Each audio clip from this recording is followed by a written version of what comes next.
After the surprise counterattacks around Kupiansk last December, Ukraine pivoted south and redeployed its elite assault units in Zaporizhia Oblast. Here the Kyiv Post reported, opportunistic Ukrainian counterattacks grab ground after Musk Starlink shutdown. What happened is that during the first week of February, Ukrainian assault detachments launched a series of local counterattacks in the Huliaipole and Pokrovsky sectors. Some analysts claimed the Russian front collapsed, and months of progress were undone. Others reported that Ukrainian forces suffered devastating losses. Spoilers, they're both wrong. So in this video we'll analyze what actually happened. So last time we covered this part of the front was after Russia captured Huliaipole on the 26th of December, and where they overran this Ukrainian battalion headquarters. If you have no idea what I'm talking about, the video will be in the description below. However, remember what I said in my previous report. In the past months, Ukraine launched multiple counterattacks with elite battalions and specialized assault units.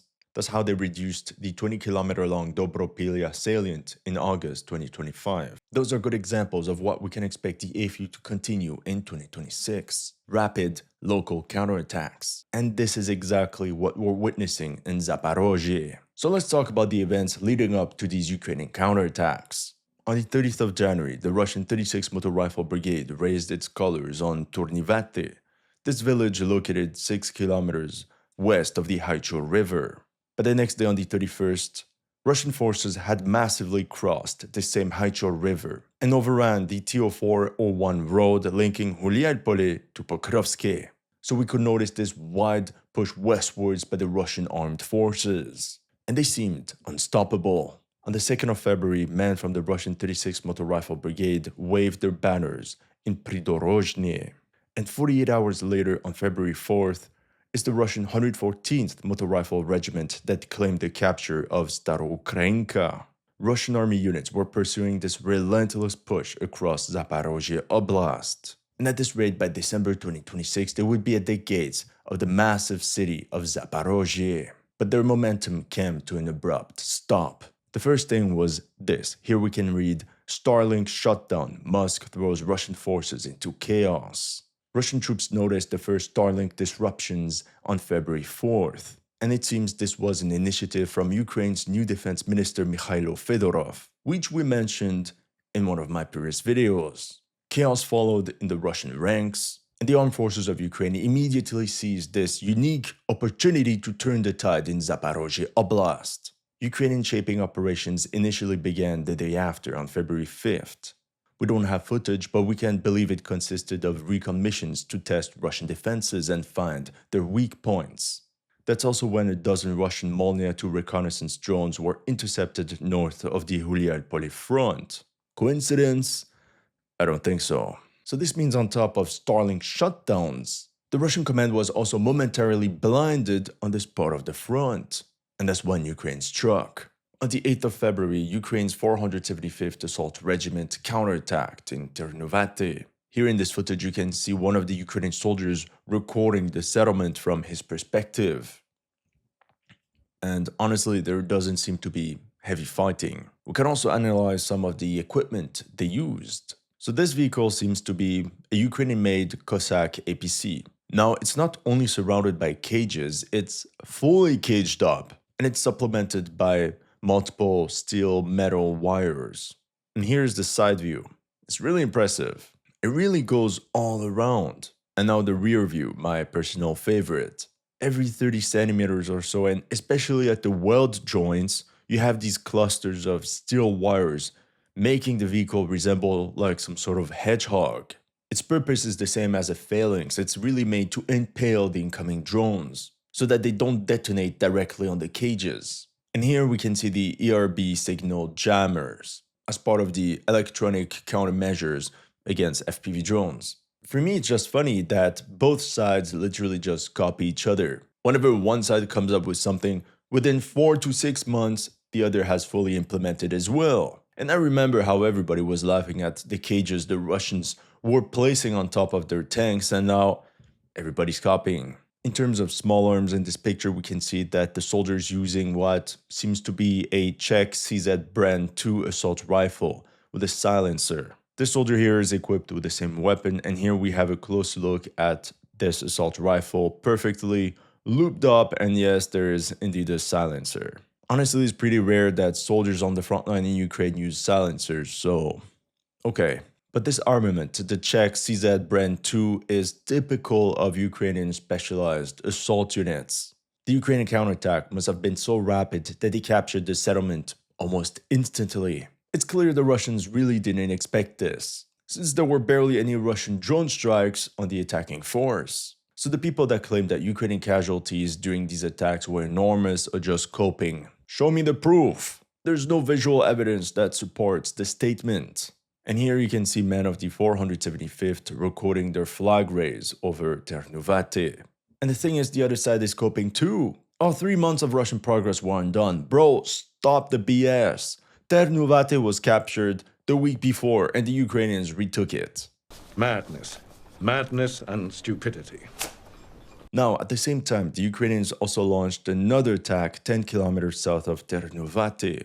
In this Russian drone footage, we see 4 Ukrainian armored vehicles pushing along a tree line and then past a railway line. On the map, we can see that they drove along this rail embankment near the settlement of Voshviefka and then crossed on the eastern side at the small train station / overpass.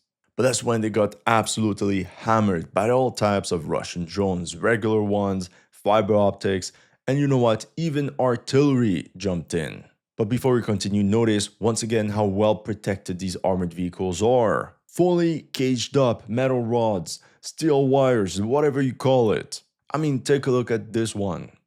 Very impressive. To be honest, from the footage I saw, regular FPV drones can barely inflict any damage. In this video here, we can see another group of 4 vehicles pushing through the same sector. So overall, we're talking about at least 8 Ukrainian vehicles. Now it could be the same unit going back and forth, but that I don't know.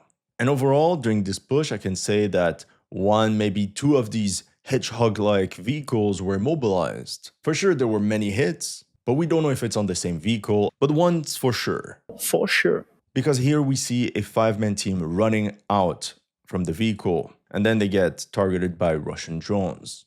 But once again, we cannot say that this Ukrainian counterattack ended in a bloodbath. Especially after what I read. Here, Euromaidan also reported that Ukrainian assault groups used US-made M1A1 Abrams tanks and Swedish CV-90 infantry assault vehicles that were able to quickly clear Russian troops from the 5 settlements. Now, we didn't see any footage of an M1A1 Abrams in action, so if they were actually used in this operation, none of them were destroyed or immobilized. And with all the Russian recon drones out of action at that moment, it makes sense that the Russian unmanned systems response that day was very weak. To me, what happened is that Ukrainian shock units concentrated very quickly, struck the enemy positions, and then quickly pulled back, before the Russian armed forces could unleash their entire array of firepower upon them.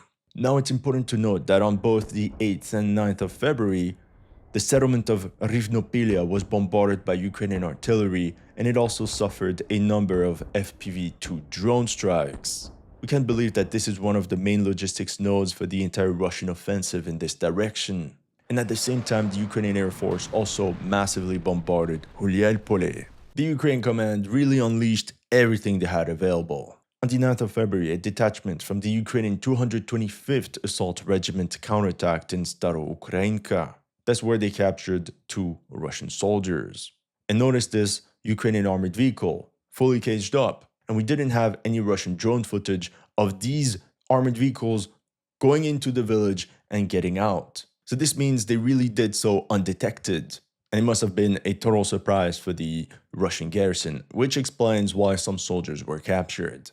48 hours later, it's men from the 33rd Regiment that stormed Russian positions south of Teruvate against a small hamlet called Kosivtseve. In this footage, we can see 4 Ukrainian stormtroopers clearing this house. This is followed by a drone crashing in against another building, followed by a team of 5 stormtroopers mopping up the position. And that's how you can mop up almost an entire sector with 1 unit, mopping up 1 building after another. Meanwhile, the Russian 114th Motor Rifle Regiment raised its colors on the village of Zalisnishne, 4 kilometers west of Hulialpole. But the party wouldn't last, because on the 12th of February, literally the next day, Ukrainian assault detachments overran the Haicho River and freed the TO401 road linking Hulielpole to Pokrovske. And that's when the armed forces of Ukraine counterattacked from another direction. The only visual confirmation we have from this push comes from the following footage. On the 14th of February, a Ukrainian M113 APC disembarked its infantry component near the village of Berezove and was then immobilized on its way back. And my friends, that's pretty much it. That's pretty much it for the Aristopil direction, but that's pretty much it for also these entire Ukrainian counterattacks in Zaporizhia Oblast. I mean, I can also talk about the local Ukrainian counterattacks in the Liman sector, as well as around Borova, but it's really at the local level. At the moment, I cannot say it's changing the front line so much. I don't have the footage to support all of this either. It's just people drawing arrows on the map. Overall, the AFU made use of the Starlink disruptions to launch well-coordinated local counterattacks. We can say almost surgical. Now, honestly, I think they would have struck even without the Starlink shutdown. If anything, the Starlink disruptions hastened the Ukrainian response in this part of the front. That could explain why these counterattacks were relatively small. But that being said, if we zoom out, we cannot speak of a large Ukrainian counteroffensive. Just local strikes that regained some lost positions and redrew the front line. I think it was well done, and I think Ukraine will launch more and more of these local and limited counterattacks across the entire front, just like I told you in my What to Expect in 2026 report. However, we cannot speak of a total collapse of the Russian front line either. Anyone saying that these little counterattacks undid 3 months of Russian gains are completely delusional. It looks more like a temporary setback. Now, equally, the claim that Russian forces have inflicted devastating losses on the Ukrainian attack force is false, because at the moment, there's no evidence that confirms this statement. That's all I have for you today, and see you in the next one.